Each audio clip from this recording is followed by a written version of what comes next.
Berlatar di salah satu kota yang ada di Italia, film dibuka dengan seorang pria bernama Geppetto yang sedang mencari kerusakan perabotan di rumah makan milik temannya. Geppetto adalah seorang pria miskin yang hidup sebatang kara. Dan di sini temannya yang paham Geppetto ingin dapat uang untuk membeli makan, memberinya seporsi makanan untuknya. Setelah perut kenyang, Geppetto yang pergi dari sana merasa terinspirasi dengan boneka kayu yang ada di dalam kendaraan sirkus. Di lain tempat, Tuan Cherry pemilik toko kayu sedang ketakutan karena melihat salah satu potongan batang kayu miliknya bergerak.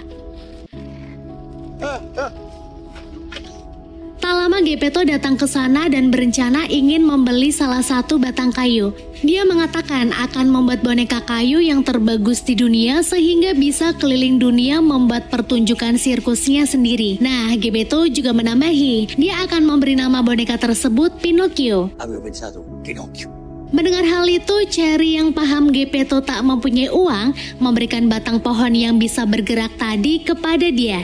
Dan Geppetto yang senang akan hal itu pun bergegas membawa kayu itu ke rumahnya dan segera dipahat. Singkatnya, setelah pahatan itu sudah 50% jadi, Geppetto merasa impresif ketika tahu boneka kayu yang dibuatnya punya jantung yang berdetak.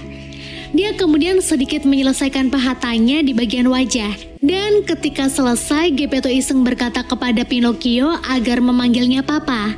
Dan Geppetto yang sangat senang segera mengumumkan kepada para tetangganya jika dirinya kini telah mempunyai anak.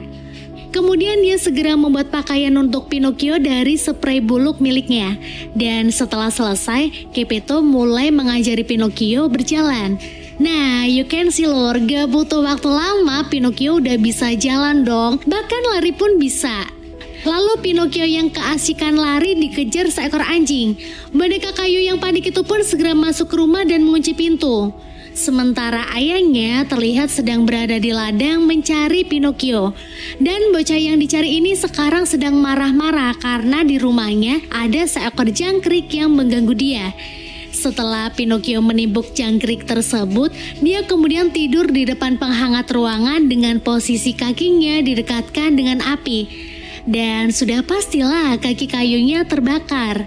Gemes Benny. Karena pintu rumah terkunci, Geppetto yang baru sampai langsung masuk lewat jendela rumahnya ketika tahu kaki Pinocchio terbakar. Saat kejadian ini, Geppetto awalnya tak mau membuatkan Pinocchio kaki lagi. Namun karena dia percaya anaknya tak akan kabur kemana-mana lagi ketika memiliki kaki, akhirnya di waktu itu juga dia segera membuatkan kaki untuk Pinocchio. Paginya Geppetto pergi ke toko buku untuk membelikan Pinocchio buku ABC dasar. Namun lagi-lagi karena dia tak memiliki uang, dirinya akhirnya terpaksa harus kehilangan jaket miliknya. Setelah mendapatkan buku tersebut, dia yang saat ini sedang mengantar Pinocchio ke sekolah sempat membuat Tuan Cherry terheran-heran karena melihat kayu yang dia berikan kepada Geppetto bisa menjadi boneka hidup. Selanjutnya, saat Pinocchio akan sampai sekolah, dia melihat tenda sirkus.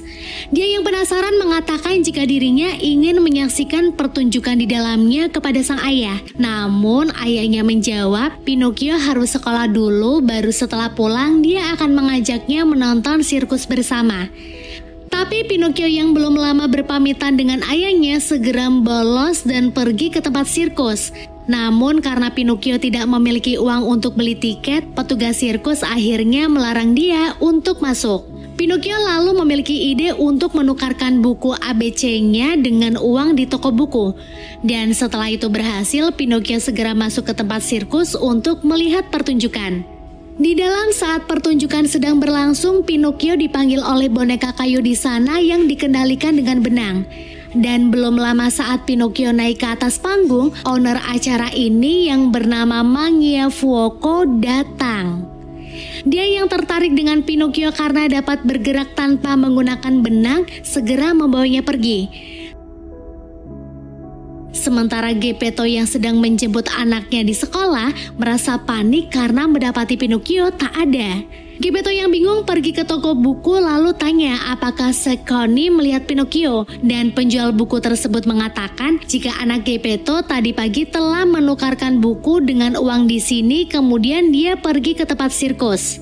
Oke, terjawab ya. Namun masalahnya adalah stand pertunjukan sirkus itu sudah tidak ada dan sudah pasti Pinocchio diculik oleh owner sirkus. Geppetto lalu berniat akan mencari anaknya meskipun harus menyeberangi lautan walaupun tidak bisa renang. Malamnya, Magnifico sedang menyuruh boneka kayunya untuk mendorong Pinocchio ke perapian agar dia dapat memasak. Tapi Pinocchio memohon agar jangan dibunuh karena dia sangat sayang kepada ayahnya serta dia adalah anak tunggal. Mendengar itu, Magnifico tak jadi membakar Pinocchio, namun dia akan membakar salah satu boneka miliknya yang lain. Dan Pinocchio yang melihat hal tersebut segera menghalanginya, bahkan dia juga berani mengorbankan dirinya sendiri untuk teman-temannya. Melihat kebaikan Pinocchio, entah kenapa Magnifico menjadi tersentuh. Dia juga mengurungkan niatnya untuk membakar boneka kayu miliknya berkat perilaku Pinocchio. Besoknya Magnifico yang menjadi iba dengan Pinocchio membebaskannya serta memberikan 5 koin emas kepada Pinocchio. Dan kini Pinocchio yang sudah terbebas segera mencari jalan pulang. Dia yang terus berteriak akan memberikan 5 koin emasnya kepada ayah, membuat 2 penjahat yang ada di sana tahu dan segera melancarkan aksi pencuriannya. Pertama, mereka mengatakan kepada Pinocchio jika mereka mampu menggandakan 5 koin emas itu menjadi 2.000 koin emas dengan cara pergi ke pohon ajaib. Mendengar hal tersebut, Pinocchio langsung percaya dan ingin diberitahu tempatnya. Dan 2 penjahat tadi mengiyakan. Namun sebelum mereka akan menunjukkan pohon tersebut, mereka terlebih dahulu mengajak Pinocchio ke restoran mahal. Dan sudah jelas di sini Pinocchio yang harus mentraktir. Setelah rakus memakan hidangan mewah tersebut, mereka lalu mengajak Pinocchio ke sebuah hotel. Di sana Pinocchio yang tertidur pulas bermimpi sedang diajak 2 penjahat tadi ke tempat pohon emas.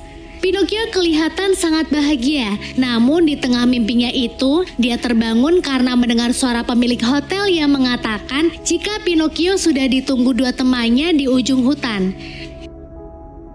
Setelah melunasi tagihan di hotel, Pinocchio segera bergegas ke hutan. Belum lama dia ada di hutan, Pinocchio ketemu lagi nih dengan jangkrik yang ada di rumahnya. Di sana si jangkrik memberi saran agar Pinocchio segera membawa sisa 4 koin emasnya pulang karena di rumah Geppetto ayahnya sudah menangis putus asa sebab tak kunjung menemukan anaknya. Namun Pinocchio baru berencana akan pulang besok setelah koin emasnya sudah menjadi 2.000. Mendengar hal tersebut, si jangkrik mengingatkan kepada Pinocchio agar tak gampang percaya dengan 2 pria muda yang baru dikenalinya. Tapi Pinocchio memilih untuk tak mempedulikan ucapan jangkrik dan dia lalu kembali melanjutkan perjalanannya. Singkatnya, saat sampai di ujung hutan, Pinocchio dikejar oleh 2 penjahat tadi yang menyamar. Dia yang lari ketakutan berhasil menemukan rumah tua dan Pinocchio yang terus mengetok-ngetok pintu rumah di sana kemudian dinotis oleh peri Fata Turchina yang mengatakan semua penghuni di rumah ini sudah meninggal. Akhirnya 2 penjahat itu datang dan menggantung Pinocchio di sebuah pohon karena dia telah menelan 4 koin emas. Namun ya karena Pinocchio boneka kayu, dia tidak mati. Saat pagi buta, Pinocchio berhasil diselamatkan oleh makhluk misterius yang membawanya ke rumah peri. Di sana peri Fata memanggil dokter dan jangkrik untuk memeriksa kesehatan Pinocchio. Namun 2 dokter yang memeriksa Pinocchio ini malah berdebat. Di mana satunya bilang Pinocchio akan mati dan satunya lagi hidup. Nah Next, setelah mereka pergi, peri Fata yang mendapati Pinocchio masih demam memberikan ramuan obat untuknya. Namun karena Pinocchio tak mau meminum obat tersebut dengan alasan pahit, peri Fata akhirnya menakut-nakutinya dengan memanggil 4 makhluk aneh yang membawa peti mati. Dan karena ketakutan, Pinocchio jadi mau meminum obat itu. Dai, ora esci e prendi questa medicina. Singkatnya, Pinocchio yang telah sembuh berbincang dengan Privata. Di sini peri nanya nih, kenapa Pinocchio bisa nyasar nyampe sini? Dan Pinocchio yang tak mau jujur, akhirnya berbohong dengan mengarang cerita. Namun karena Pinocchio berbohong, semakin panjanglah itunya. Hidung maksud Mbak Yani. Melihat Pinocchio kesusahan dengan hidung panjangnya, Privata kemudian memanggil burung pelatuk agar bisa memotong hidung Pinocchio. Dan setelah itu selesai, Pinocchio yang terus bermain dengan Privata menunjukkan rasa nyamannya tinggal di sana. Namun hal ini tak membuat Pinocchio lupa dengan ayahnya. Besoknya dia pamit pergi dari sana dan Privata juga sangat setuju dengan keputusan Pinocchio. Beberapa jam setelah Pinocchio memulai perjalanan, dia kembali bertemu dengan dua penjahat kemarin di restoran. Namun karena saat melancarkan aksinya dua penjahat tersebut memakai karung di kepala, akhirnya Pinocchio tak mengetahui jika yang akan membunuhnya kemarin adalah mereka. Next, lalu dua penjahat tadi mengajak Pinocchio ke sebuah tempat. Mereka menyuruh Pinocchio menanam koinnya di dalam tanah agar menjadi pohon ajaib. Dan setelah selesai, Pinocchio disuruh mengambil air yang letaknya sangat jauh. Dan tentu saja, itu adalah akal-akalan mereka agar dapat mengambil 4 koin emas tersebut. Setelah Pinocchio kembali ke sana dengan membawa air, dia benar-benar merasa telah dibodohi oleh dua penjahat tadi. Sebagai korban, dia segera pergi ke tempat pengadilan untuk meminta keadilan. Tapi di sini Pak Hakim malah akan memenjarakan Pinocchio karena ternyata di wilayah tersebut yang tak bersalah adalah yang dihukum. Nah, tak terima dengan keputusan Pak Hakim, Pinocchio hari itu juga berbohong dengan mengatakan dia telah mencuri permata, emas, dan perak. Dan karena pengakuannya inilah, Pinocchio akhirnya terbebas dari hukumannya. Pinocchio yang sudah bebas kini kembali melanjutkan perjalanan untuk pulang ke rumahnya. Singkatnya, setelah jauh berjalan, sampailah Pinocchio di rumah. Tapi sayangnya Geppetto tidak ada di sana. Tetangganya mengatakan jika Geppetto pernah mengatakan dia akan mencari anaknya walaupun dirinya harus sampai menyeberangi benua. Mendengar itu, Pinocchio segera lari mencari ayahnya. Dia lalu pergi ke laut dan mencoba menyeberanginya. Namun, Pinocchio tenggelam dan terseret kembali ke pesisir pantai. Lalu dia ditolong oleh seseorang yang ternyata itu adalah Privata. Di sini Privata telah berubah menjadi dewasa dan Pinocchio merasa terheran-heran. Selain terheran-heran, Pinocchio juga berkata kepada Privata jika dia ingin menjadi dewasa juga seperti dirinya. Dan Privata menjawab, keinginan Pinocchio bisa terkabul jika dia berperilaku baik dan rajin berangkat sekolah. Dan besoknya Pinocchio pun segera melakukan semua arahan dari Privata agar dia bisa berubah menjadi manusia. Namun di hari pertamanya di sekolah, Pinocchio tergoda Lusignolo temannya yang bolos dan mencuri makanan.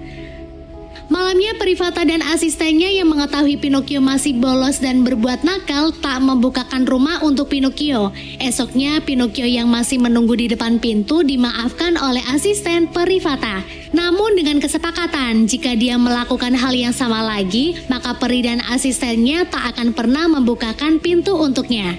Hari ini Pinocchio yang bertekad akan menjadi pribadi yang lebih baik kembali berangkat ke sekolah. Namun di kelas dia tak melihat Lusignolo. Malamnya Pinocchio belajar didampingi Privata dan besoknya Pinocchio dipuji oleh gurunya karena dia bisa menjawab semua pertanyaan darinya. Mengetahui hal tersebut, Privata pun bilang jika keinginan Pinocchio untuk menjadi manusia sebentar lagi akan terwujud. Setelahnya, karena besok Privata akan mengadakan pesta, Pinocchio berniat akan mengundang teman-temannya agar ke sana. Di jalan dia bertemu Lusignolo yang sedang ngumpet agar tak dilihat orang tuanya. Pinocchio mencoba mengundang temannya ini agar besok datang ke pesta. Namun Lusignolo tak bisa karena dia nanti malam akan pergi ke negeri mainan, negeri di mana katanya semua anak-anak bisa bermain sepanjang hari tanpa perlu bersekolah. Mendengar ucapan temannya, Pinocchio jelas menjadi galau. Dia bimbang antara ingin agar segera menjadi manusia atau harus ikut temannya ke negeri mainan. Dan karena si kecil Pinocchio imannya belum kuat, akhirnya malam itu pun dia pergi bersama teman-temannya untuk ke negeri mainan. Paginya mereka sampai di negeri yang mereka tuju. Di sana semua anak bermain sepuasnya dari pagi sampai sore. Namun besoknya saat bangun tidur, anak-anak di sana mulai berubah menjadi keledai. Hari berikutnya datanglah orang-orang ke tempat itu untuk membeli keledai-keledai di sana. Terlihat seorang pria yang tertarik dengan Pinocchio membelinya untuk dijadikan keledai sirkus miliknya. Namun pada kenyataannya Pinocchio tak lihai beratraksi dan akhirnya pemilik sirkus yang marah pun membuang Pinocchio ke laut. Keledai Pinocchio yang mulai kehabisan nafas saat di dalam laut lalu didatangi segerombolan ikan yang bisa merubahnya kembali menjadi boneka kayu. Lalu Pinocchio yang terus berenang ke tengah akhirnya ditelan oleh seekor paus. Di dalam perut paus, Pinocchio bertemu dengan ikan tuna yang bisa berbicara. Kemudian Pinocchio yang melihat ada cahaya di perut dalam paus segera menuju ke sana dan ternyata di sana ada ayahnya. Mereka akhirnya berpelukan erat karena sudah lama tak bertemu. For your information, Lur, Geppetto ternyata juga ditelan paus ini saat dia sedang dalam perjalanan mencari anaknya. Namun karena di sini tak ada gangguan, Geppetto yang merasa nyaman akhirnya memilih untuk tinggal di sana dan memasak ikan-ikan yang paus santap. Pinocchio lalu menyadarkan ayahnya agar tidak terus berdiam diri di sini. Mereka harus keluar dan hidup dengan bahagia. Nah, ayahnya kemudian mau nih. Namun saat akan kabur, Geppetto tiba-tiba berubah pikiran karena ternyata dia tidak bisa renang. Namun Pinocchio bersedia menggendong ayahnya saat di laut lepas. Singkatnya, di tengah laut lepas saat Pinocchio sedang kelelahan, ikan tuna yang ternyata juga ikut kabur muncul membantu Pinocchio.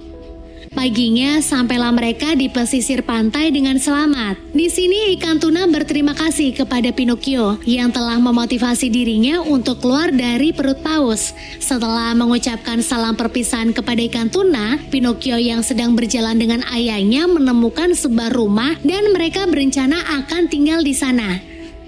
Melihat ayahnya sakit, Pinocchio mencari pertolongan dengan meminta susu embek kepada seorang penggembala.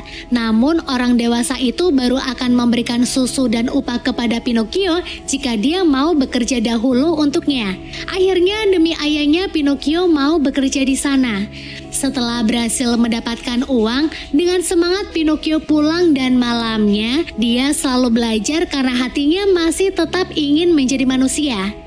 Besoknya dua penjahat yang ketemu lagi dengan Pinocchio berusaha untuk menipunya lagi. Dan kali ini Pinocchio yang tak mau jatuh di lubang yang sama akhirnya memilih pergi meninggalkan dua penjahat tersebut. Malamnya Geppetto mengobati wajah anaknya yang mulai retak. Dan paginya saat Pinocchio sedang bekerja, Peri Fata mendatanginya. Ternyata dia memang sengaja mendatangi Pinocchio karena Peri tahu kini Pinocchio telah berhati baik. Di sana Peri Fata memeluk Pinocchio dan seketika itu pula keajaiban terjadi di mana Pinocchio berubah menjadi manusia. Saat tersadar, Pinocchio yang senang karena telah menjadi manusia menemui ayahnya. Di rumah, Geppetto yang melihat Pinocchio telah berubah menjadi manusia pun senangnya bukan kepalang dan langsung memeluk anaknya. Film pun selesai.